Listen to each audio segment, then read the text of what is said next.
总是打雷下雨，这样的鬼天气，可真是让人燥得很。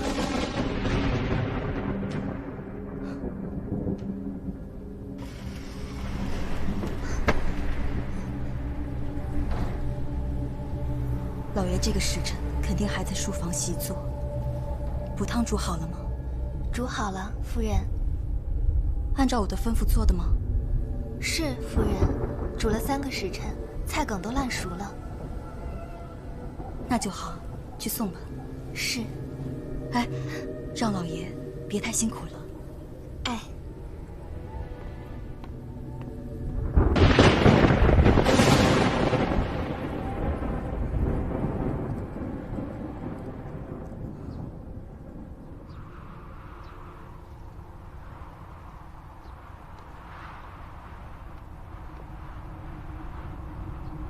老爷，夫人让我给您送汤来了。老爷，老爷。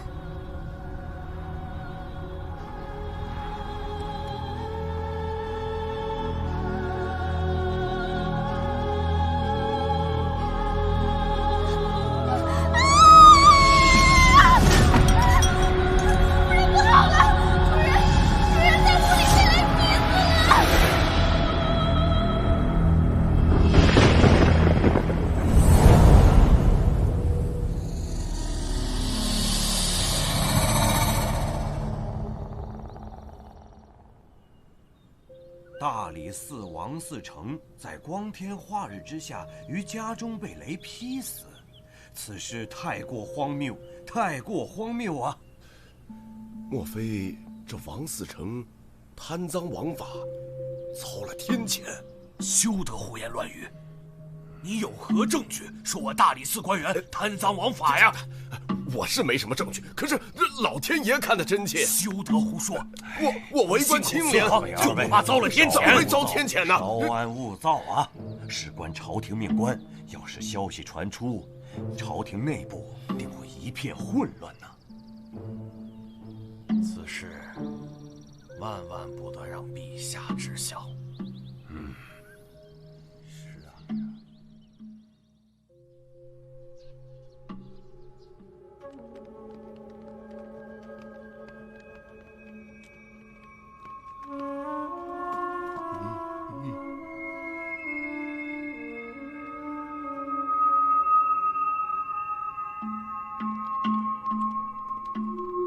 三胖，上房检查。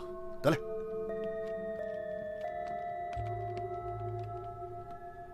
昨夜可有什么异常？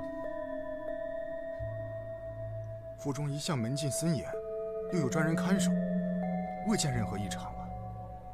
王嗣成一直在书房中。哎，是。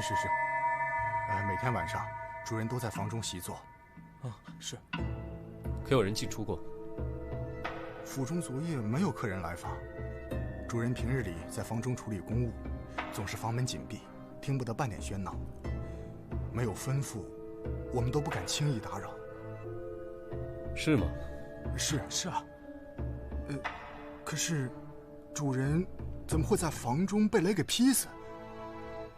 这说不通啊！是啊。老大，避雷的龙头我检查过了，没有任何动过的迹象。双叶，尸体怎么样？除雷击痕迹之外，无明显外伤，也没有发现中毒的迹象。不是，双叶，都烧成这样了，你咋看出来的？如果先中毒再死，尸体就不会呈现这样的状态。哎，你在质疑我？不，随口一问。哎，要我看啊，都是他黑心者的祸。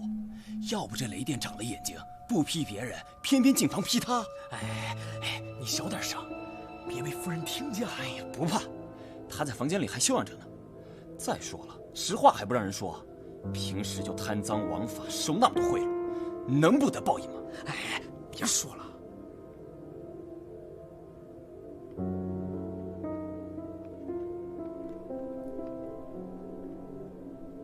呈现如此焦黑状，尸体可能并不是王嗣成，都已经烧焦到没有任何辨识度了。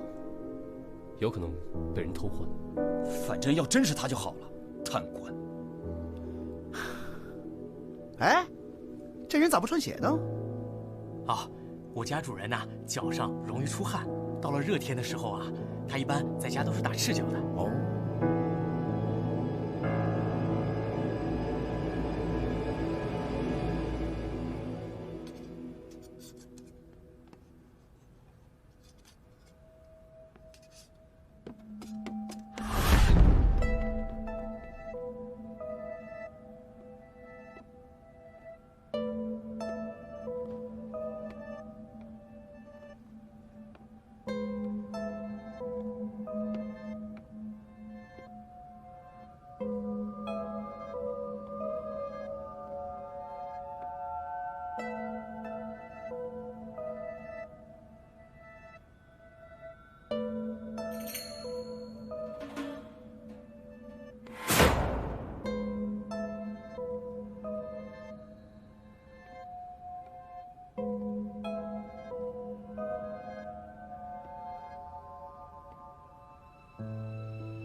谢谢各位的捧场。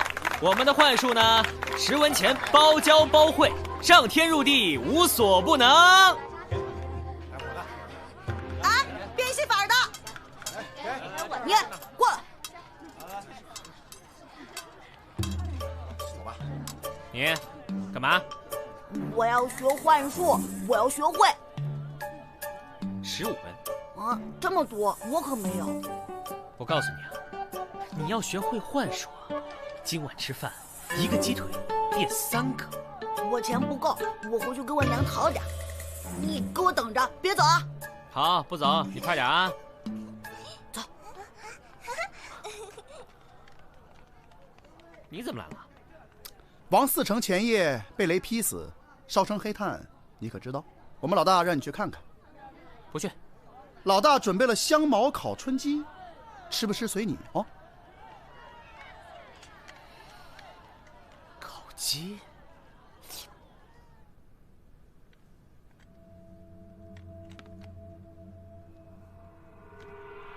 哎，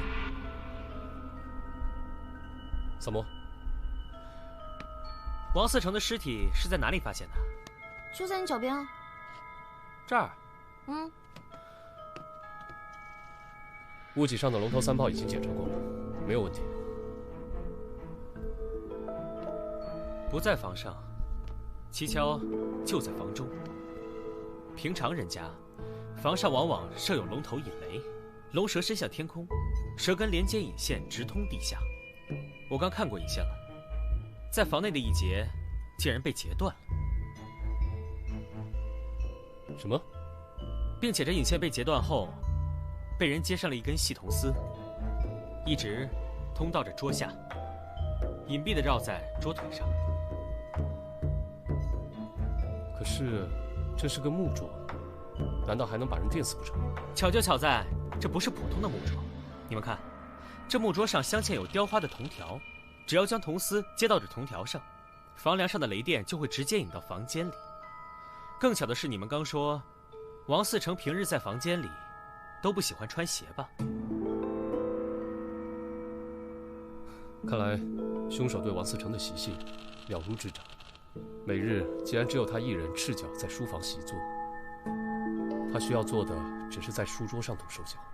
可是现在尸体成了焦黑状，无法确认死者身份。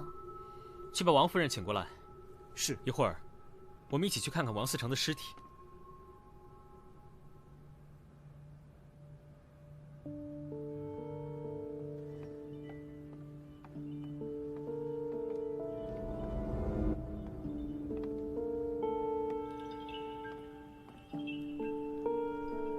萨摩，要问夫人什么，赶紧问吧。夫人，请看这尸体的牙齿。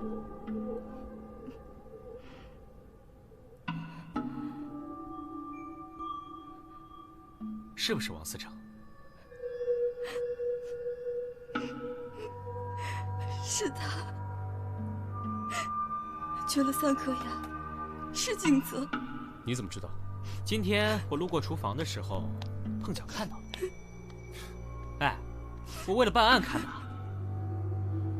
我今天去厨房，看到了下人给王思成煮的汤，把芹菜煮烂到那个程度，说明王思成一定是哑口王。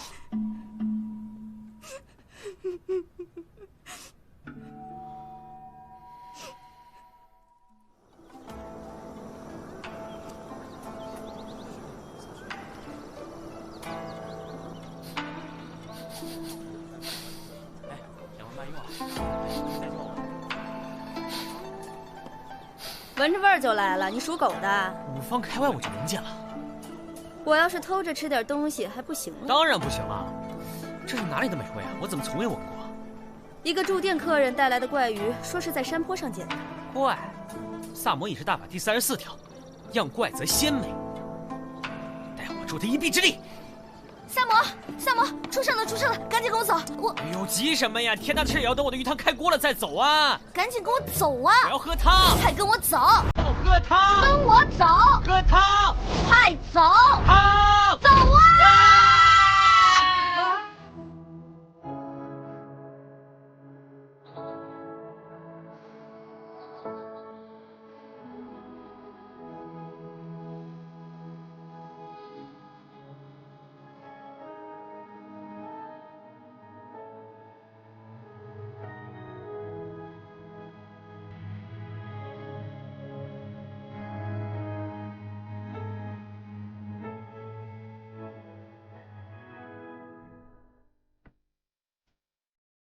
死者陈耀宗是个书生，伏案习作时被劈死在家中。哎，这尸体可真有造型感。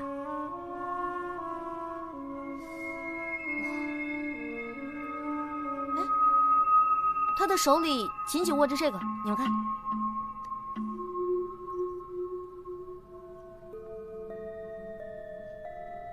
你知道这是什么吗？这书生在平康房有一位私交甚好的小燕姑娘，这东西可能是他给的定情之物吧。来人，在，去把小燕姑娘找来。是。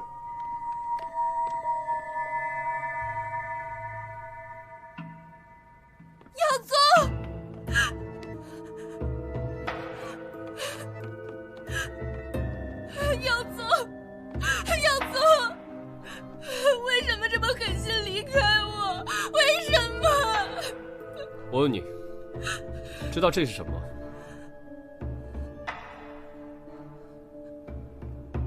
小女从未见过。官人，求你一定要帮忙破案啊！我可以给你当牛做马。别再做戏了，我觉得你杀死书生的可能性最大。什么？书生忙于科举，顾不上你，跟你进行了诀别，此事有误吗？没有。所以，你因爱生恨，杀了书生，并造成雷劈死的假象。不是，跟王思成的事件重合，企图逃过制裁。不对，凶手不是他。什么？什么？他浑身脂粉香气浓，装束庄重，并且身上有很强的酒气，妆容也有些花调，头发不整，应该是在妓院招待了一晚上客人吧。并且我推测，书生应该并不是要跟小燕姑娘断绝来往，而是许诺考取功名后就回来替她赎身。你手里紧紧握着的，就是书生送你的定情信物吧？小燕姑娘，我说的对吗？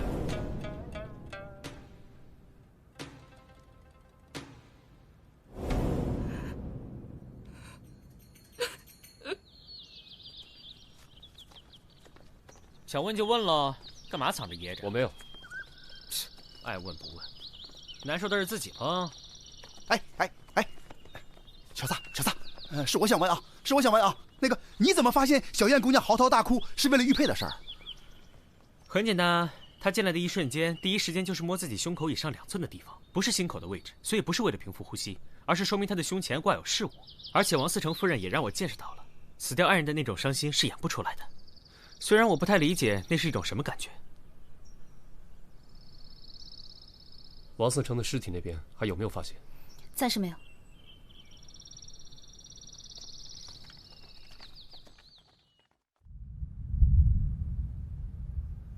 来，用力来！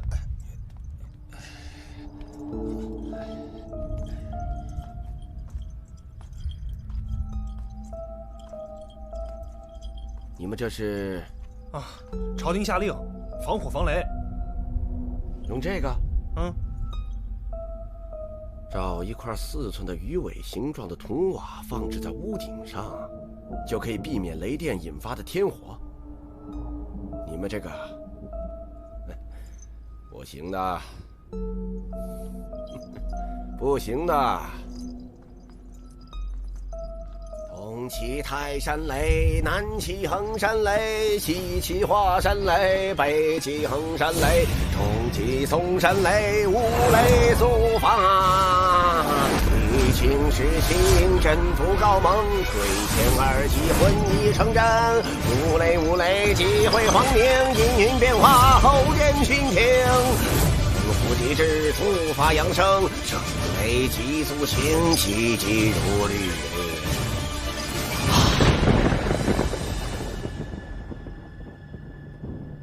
老大，喝茶。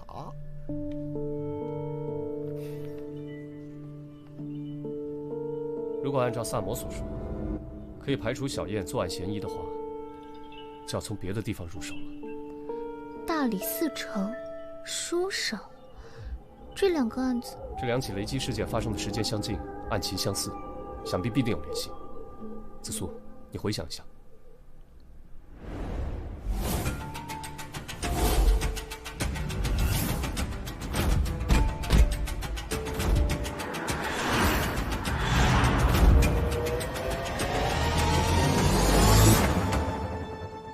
我想起王思成跟5年前一起强奸案有关，长孙家4公子被告强奸，那个死去的书生陈耀宗为其做了不在场证明，所以王思成以证据不足未将其定罪。这件事情很蹊跷，但是当时并没有更多详细的记载，均一笔带过。案子于武德9年农历11月初4未时结案，当日晴，艳阳高照，气温宜人。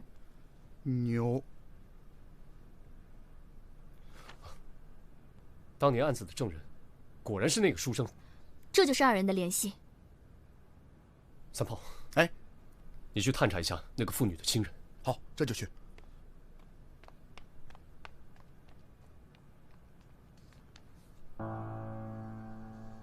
我打听到了，那件事情发生以后，那妇人的丈夫一直在长安城以卖鱼为生，他的家就在这里。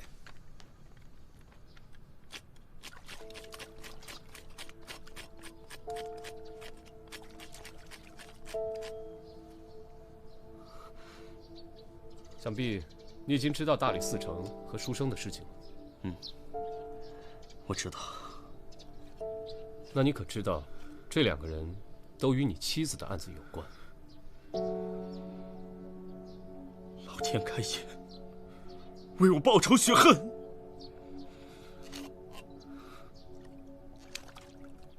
那件事情发生后，素英整天以泪洗面，告诉我他已经不再是当年的人了，让我写休书休了他。每天洗好几遍澡，一遍遍冲刷自己的身体，都搓掉了一层皮，还吵着喊着自己脏。有一天，我从鱼市上回来，苏英他就上吊而出，身上的皮还都是烂的。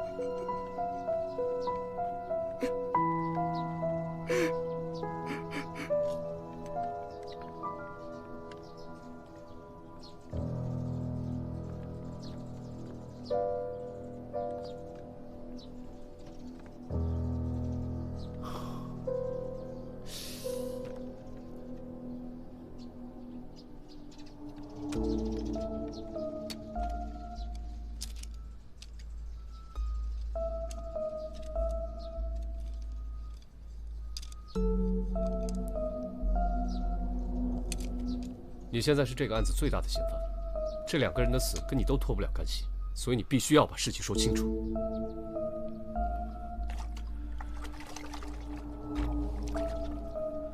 如果有可能，我真想亲手杀死那2个畜生。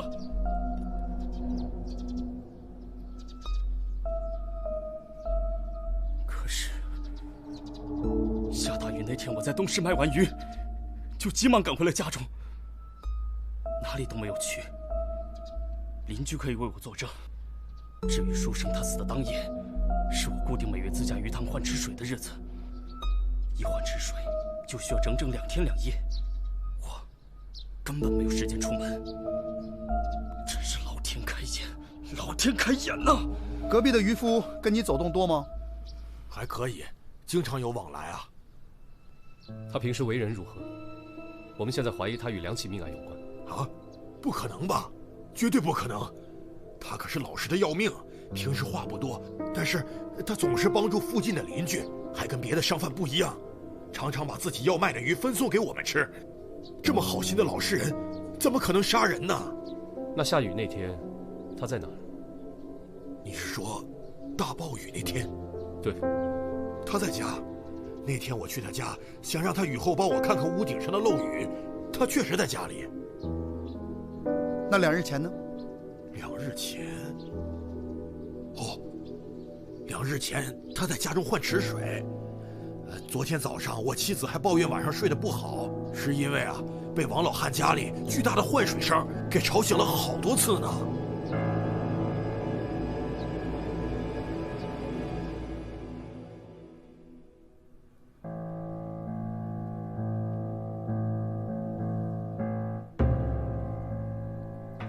有什么进展？书生的口鼻、脏器内均没有发现灰烬，也就是说他是死后被焚尸的，身体内也没有中毒迹象和外伤致死的状况，心也是麻痹状态，所以说应该就是雷劈致死，可能是我们想太多了。哦，还有，他手上握着的铁牌除了纹样奇特外，没有其他发现。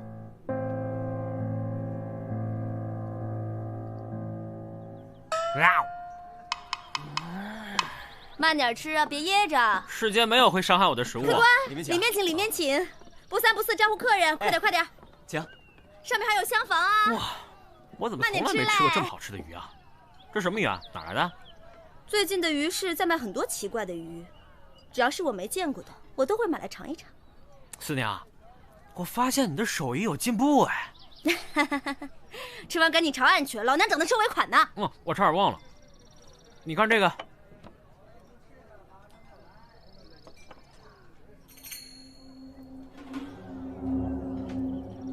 这个东西，我知道是谁做的。你知道？我找他做过暗器。这又不是暗器，怎么确定是他呢？因为全长安城能铸造这种铁具的人，只有他一个。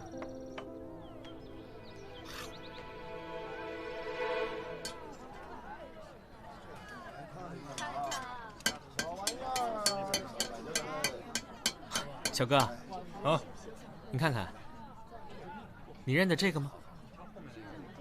出自我之手，怎么不认得？那你可还记得你把这个铁牌卖给了谁吗？这种专门定制的铁牌，我只做了2个，都卖给了一个从吐蕃来的巫师。谢谢啊。好，都卖给了从吐蕃来的巫师。我也听坊间百姓说过，这个巫师通晓雷电之术，还知道大家如何安装避雷装置。要利用这一点和巫术来杀死大理寺丞和书生，都再容易不过。没错，吐蕃向来和我大唐战火不息，近来局势更是紧张。也许巫师正为该国派来的杀手，先灭大唐官员和才子，然后灭国。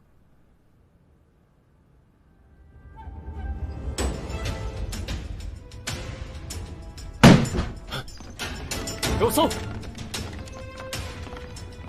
别再装神弄鬼了，我们都知道。知道什么？你为什么用法术杀人？我没有杀人。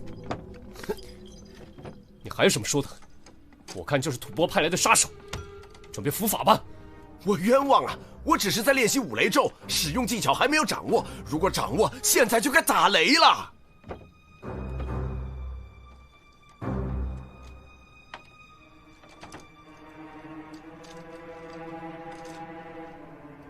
还敢狡辩？死者手中的铁牌，据说只卖给了你一个人，不是你是谁？这太可笑了！我确实在永乐坊的师傅那里买了这个铁牌，但是我是用来制作法器、一观天象使用的呀。少卿，找到这个，怎么样？的确和书生手中的一模一样。搜到新衣物。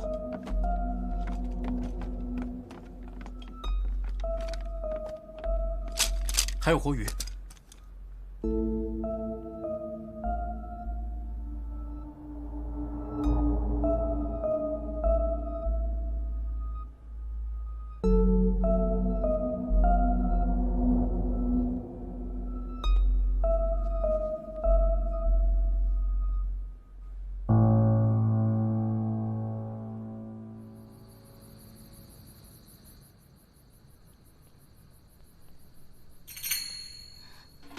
你看这，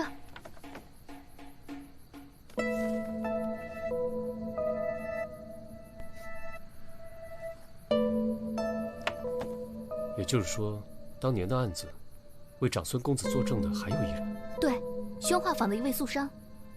走，他会有危险。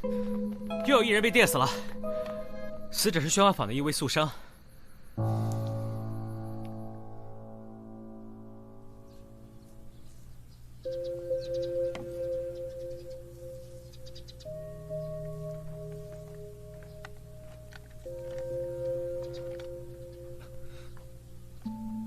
你们怎么又来了？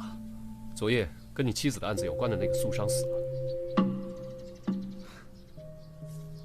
看来我烧的香真的一炷都没白费，苍天助我。所以你们是又怀疑我了吗？不然如何？死掉的3个人都和你妻子的事情有关。我明白，我确实有最大嫌疑。可是我身体不适，都没有出摊卖鱼，在家休养了1天，哪儿都没有去。你们可以随便问街坊。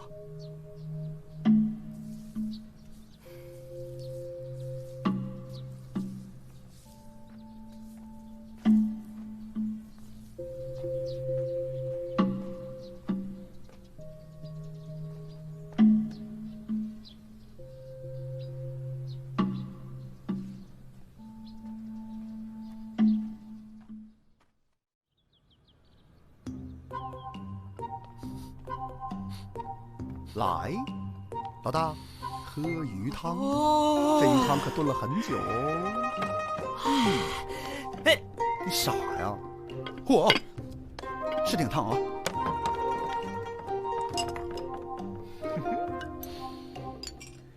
来，来，哎，鲜，哦，刚才我听说呀。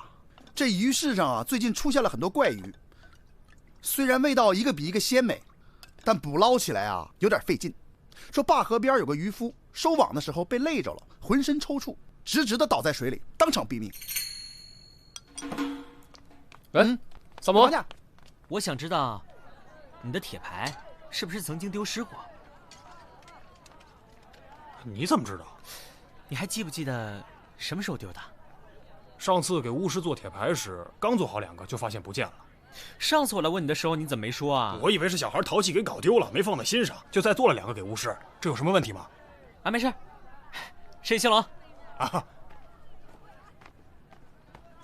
大人，我是长孙家的下人，我家公子失踪了，夫人在家中一病不起，派我来告诉你们。天哪，他不会已经死了吧？肯定是死喽，不然怎么会平白无故消失呢？我明白了，你们跟我来。去哪儿？去拯救公子。他还没死吗？还没死，快，再晚来不及了。我可不去啊！你为什么不去？我不理解为什么要救长孙公子啊？他难道不是最应该死的吗？我们都不要去救他，等他被杀死吧。滔天罪行也应该用律法，也只能用律法来解决。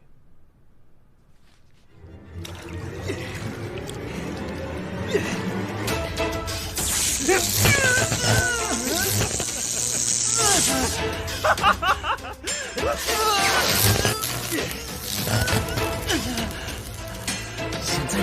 是痛苦了吧？去死吧！不要！不要！不要！不要！住手！闭嘴！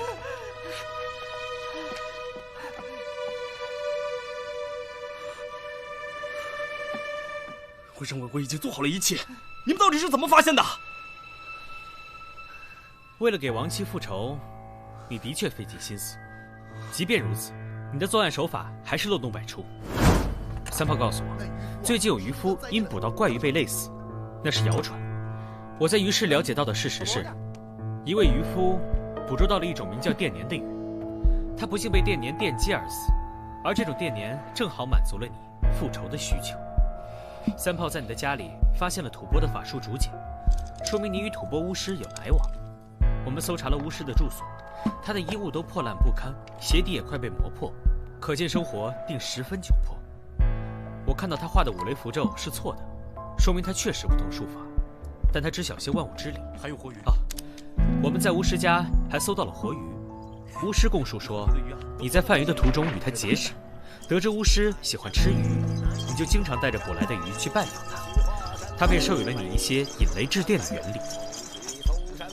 后来你得知巫师在铁匠处定制了小铁牌做法器，所以你趁铁匠不备偷走铁牌，用铁牌作案，并故意将其留在案发现场，栽赃陷害于吐蕃巫师。作为一个渔夫，你经常送鱼到那些官员府邸，跟下人们混得熟了，甚至可以随意出入戒备森严的王嗣成家，对王嗣成平日的起居作息自然也是了如指掌。你伺机潜入王嗣成书房，将避雷的铜线连接到有铜条装饰的桌子。雷雨之日，王嗣成赤脚在书桌前习作，便出现了在房内被雷击致死的怪象。杀死书生时，你将水池中养的电鲶放在水缸里，并用板车拉到书生家，在书生睡梦中将绑有铜线的铁牌放在书生手里，然后把铜线另一头放入充满电鲶的水缸之中，书生当场被电死。然后你放火烧尸，再将其放回床上，营造与王嗣成一样在室内被雷劈的假象。平休后，你把电鲶弃在了山坡上，以为会有畜生吃掉。一个住店客人带来的怪鱼，说是在山坡上捡的，没想到却被客人带回了樊舍，被四娘烹制，真巧。再说说你的不在场证明，书生被害当晚，你说你在换洗水池，邻居作证，听到换水动静很大，那声音我在鱼市里也听到了，是鱼翻腾的声音。这种体型硕大的电鲶需要大量的小鱼作为食物。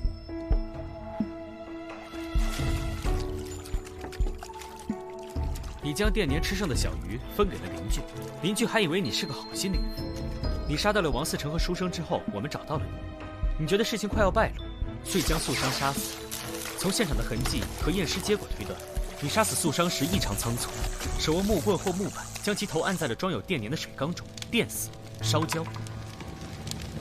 我在案发现场发现了大量的水迹，你说你当天生病没出门，可是为什么你的鞋子却全是泥巴？院子里装鱼的板车也是湿漉漉的，你有什么要反驳的吗？哼，我佩服你。不过，我的报复计划也快要完成了。没错，就是我杀掉他们。可他们都该死，都该死！那个软弱的书生，目击了苏银被这个混蛋强暴。但是却位于强权，而做了假证。苏生当时在旁边戏谑嘲弄我妻子。王嗣成收了这个人的贿赂，而把案子压了下来。这些人都应该受到雷公的制裁。那个死去的渔夫，是我一起打鱼的朋友，就是死于电鲶击中。于是，我就萌生了这种方法复仇。现在就差最后一步了。我现在就要亲手杀死这个畜生！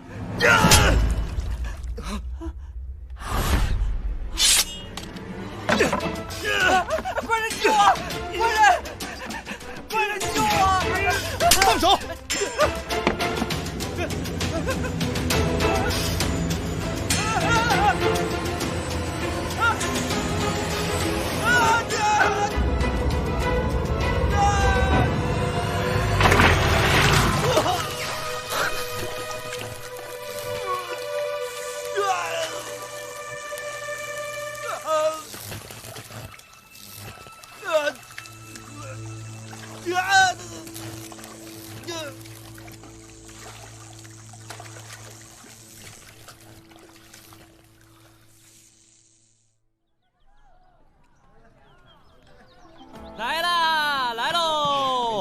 久等了，久等了。哦，来！哎，我告诉你们说啊，以后呢，你们再也不能说我萨摩多罗，只认钱不认朋友了啊！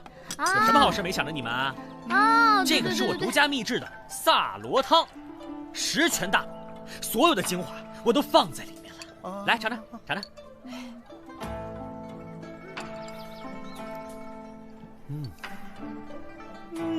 不错哦，真好喝。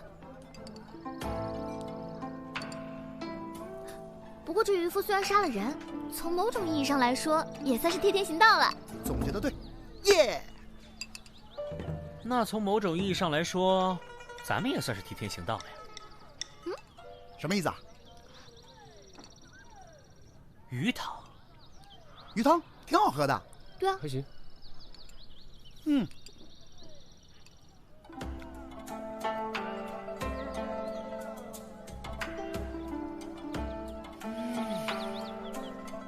真鲜。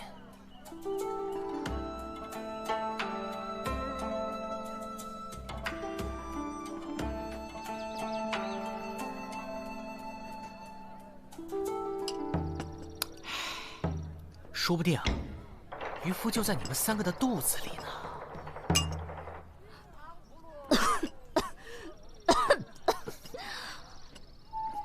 萨摩多罗，